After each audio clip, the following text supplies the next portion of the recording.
بسم اللہ الرحمن الرحیم۔ السلام علیکم دوستو، آج ہم آپ کو اوریہ مقبول جان کا جو کالم سنانے جا رہے ہیں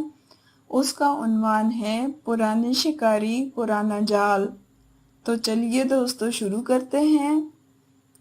ابھی 9/11 نہیں ہوا تھا۔ دنیا کے نقشے پر نیو یارک مین ہیٹن میں واقع ورلڈ ٹریڈ سینٹر کے دونوں بلند و بالا ٹاور سلامت تھے۔ نہ دہشت گردی تھی اور نہ ہی دہشت گردی کے خلاف جنگ۔ اس سب کے باوجود بھی سب کچھ نارمل نہیں تھا، اس لیے کہ جس دن سے افغانستان کے 95% حصے پر طالبان نے اپنی حکومت قائم کر کے یہ مثالیہ دنیا پر واضح کر دیا تھا کہ شریعت اسلامی ایک ایسا نافذ العمل نظام ہے جس میں لوگ پرامن اور بے خوف زندگی گزار سکتے ہیں، اور وہاں صرف انصاف اور حکومتی ریٹ ایسے ہوتی ہے کہ جیسے کسی مغربی جمہوریت یا مشرقی آمریت والے دونوں قسم کے ممالک میں بھی تلاش نہیں کیا جا سکتا۔ اسی دن سے دونوں طرح کے طبقات میں ایک مسلسل خوف سرایت کر گیا تھا کہ اگر افغانستان میں یہ ماڈل کامیاب ہو گیا تو پھر اس کے نفاذ کی خواہش تقریباً ہر مسلمان قومی ریاست میں ضرور پیدا ہوگی، اور عین ممکن ہے کہ زیادہ نام نہاد ترقی یافتہ مسلمان ملک بھی طالبان کے ماڈل کو اپناتے ہوئے اپنے نظام میں ایسی تبدیلیاں کر لیں کہ یہ نظام اسی طرح مغربی کارپوریٹ جمہوریت کے لیے ایک خطرہ بن جائے جیسے 75 سال قبل روس کا کمیونزم یا چین کے ماؤ زیدونگ کا سرخ انقلاب بن گیا تھا۔ یہی وجہ ہے کہ اس وقت کی عالمی طاقت امریکہ اپنے حواریوں کے ساتھ طالبان کی حکومت کے خاتمے کے در پہ ہو گئی، اور اس کے ساتھ ہی تمام مسلمان ممالک کے حکمران جو بظاہر مسلمان کہلاتے تھے مگر اپنی بود و باش، طرز زندگی، خیالات و نظریات اور ہوس اقتدار کے حوالے سے مکمل طور پر سیکولر اور لبرل تھے، وہ سب کے سب اس خوف سے طالبان کے خلاف متحد ہو گئے کہ کہیں ایک دن رائے عامہ ان کے خلاف نہ اٹھ کھڑی ہو اور ایک ایک کر کے 57 مسلمان ممالک پر قابض سیکولر جمہوریے یا سیکولر ڈکٹیٹروں کے اقتدار کا خاتمہ نہ ہو جائے۔ یہی وجہ ہے کہ طالبان کے خلاف اس قدر نفرت عالمی برادری میں نہیں پائی جاتی جس قدر نفرت مسلمان ملکوں کے حکمرانوں اور سیکولر لبرل طبقات میں آج بھی پائی جاتی ہے، یہاں تک کہ وہ تمام علماء کرام جو نسل در نسل کئی صدیوں سے ملوکیت، آمریت اور جمہوریت زدہ رہ رہے ہیں اور نام نہاد مسلمان حکومتوں کی چھتری تلے چین کی زندگی گزار رہے ہیں، انہیں بھی جب اپنی محدود مدرسہ جاتی سلطنتوں کی بربادی کا خطرہ لاحق ہوا تو یہ سب طالبان کے تصور حکومت کے خلاف بولنے لگے، حالانکہ یہ علماء جانتے تھے کہ افغانستان میں جو دین نافذ ہے اس کی اکثریت صحیح ہے،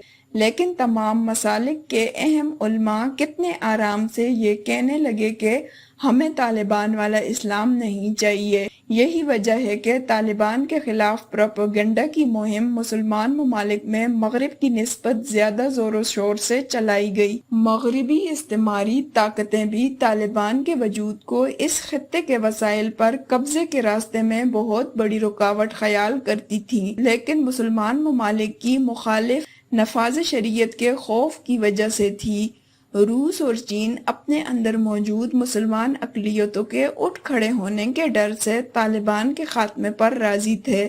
یہی وجہ ہے کہ طالبان کے خلاف 9/11 سے بہت پہلے ہی ایک جال بچھایا جا چکا تھا اور افغانستان پر حملے کی تمام منصوبہ بندی مکمل ہو چکی تھی۔ پاکستان کے ایک سابقہ سیکرٹری خارجہ نیاز نائک جو بھارت اور پاکستان کے درمیان بیک چینل سفارتکاری کے لیے بہت شہرت رکھتے تھے اور اپنی کیریئر کے آخر میں تو وہ عالمی اسٹیبلشمنٹ کا ایک اہم استعارہ بن چکے تھے، انہوں نے 11 ستمبر کے واقعے سے بہت پہلے امریکی حکومت کے ارادوں اور منصوبہ بندی کا ذکر کرتے ہوئے کہا تھا کہ انہیں جولائی 2001 میں امریکیوں نے یہ بتا دیا تھا کہ امریکہ تاجکستان سے اپنے حملے کا آغاز کرے گا، جہاں پر امریکہ کے عسکری ایڈوائزر پہلے ہی پہنچ چکے ہیں۔ ازبکستان بھی اس میں حصہ لے گا اور روس نے اپنے 17,000 فوجی بھی اس زمین پر حملے کے لیے تیار کر رکھے ہیں۔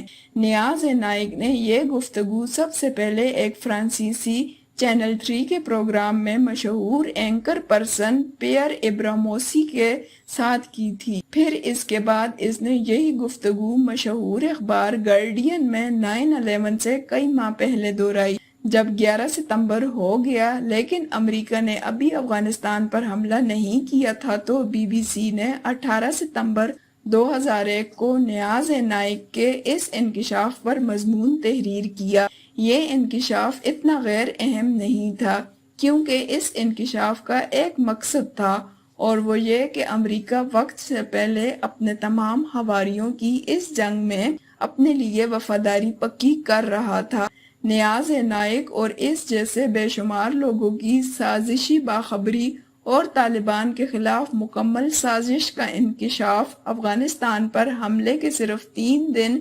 1 ماہ بعد چھپنے والی شاید پہلی کتاب میں کیا گیا جو 1 جنوری 2002 کو منظر عام پر آئی۔ اس کتاب کا نام ممنوعہ سچ تھا اور اسے 2 مصنفین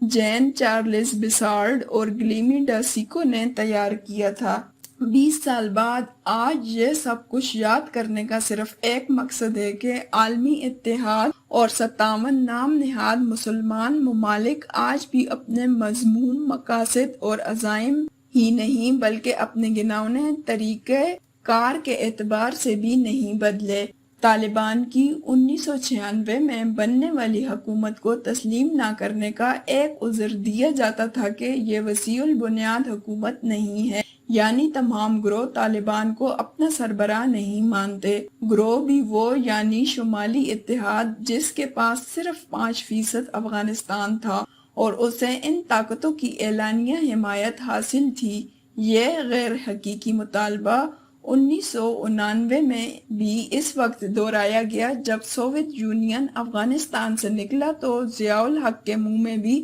وسیع البنیاد حکومت کے الفاظ ڈال دیے گئے۔ کیا دنیا میں اس نام کی کوئی چڑیا وجود رکھتی ہے؟ کیا عمران خان، نواز شریف اور زرداری مل کر پاکستان میں وسیع البنیاد حکومت بنا سکتے ہیں؟ بھارت میں نریندر مودی اور سونیا گاندھی یا پھر امریکہ میں جو بائیڈن اور ٹرمپ کی وسیع البنیاد حکومت بن سکتی ہے؟ آج طالبان سے انسانی حقوق، حقوق نسواں اور آئینی جمہوریت کے مطالبے وہ اسلامی ممالک کر رہے ہیں جن کے اپنے ملک ان تصورات کو ترستے ہیں۔ کیا اشرف غنی یا حامد کرزئی کی حکومت وسیع البنیاد تھی جسے ان تمام بے اصول حکمرانوں نے صرف اس لیے تسلیم کر لیا کہ ان کی جبینیں اللہ کی بجائے عالمی طاقتوں اور جدید ٹیکنالوجی کے سامنے سجدہ ریز ہوتی تھیں؟ کیا آج 18 سال گزرنے کے بعد اور 14 لاکھ انسانوں کے قتل عام کے بعد عراق میں ایک وسیع البنیاد حکومت قائم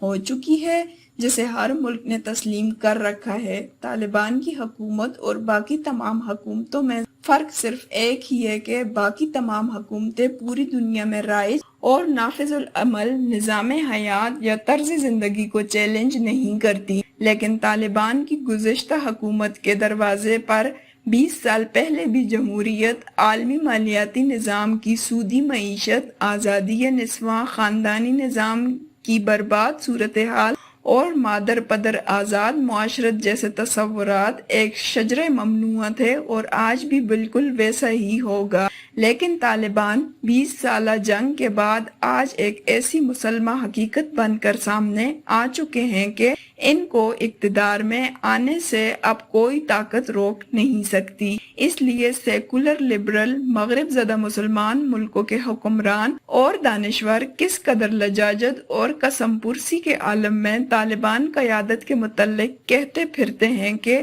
اب یہ بہت بدل چکے ہیں، اب یہ پہلے جیسے نہیں رہے، اب یہ آئے تو دنیا بھر کو قابل قبول ہوں گے۔ طالبان یقیناً بدلے ہیں اور صرف اتنے بدلے ہیں کہ اب ان میں 20 سال پہلے والی سادہ لوئی نہیں رہی۔ اب وہ جان چکے ہیں کون کس جانب سے حملہ آور ہوتا ہے اور کون اصل میں کس کا وفادار ہے، کون کس کا طوطا ہے اور اس کی جان کس کے ہاتھ میں ہے۔ انہوں نے ان 20 سالوں میں اپنے 5 مسلمان پڑوسیوں کی بے وفائی بھی دیکھی ہے اور منافقت بھی، عالمی طاقتوں کا کھوکھلا پن بھی سمجھا ہے اور اپنے ایمان کی قوت کا اندازہ بھی کیا ہے۔ وہ بہت بدل چکے ہیں، مگر ان کے مخالف شاید 1 انچ بھی نہیں بدلے۔ جس پرانے جال کو طالبان نے توڑ کر ٹکڑے کر دیا تھا، یہ 20 سال بعد بھی اسی جال میں پھر انہیں پھنسانا چاہتے ہیں۔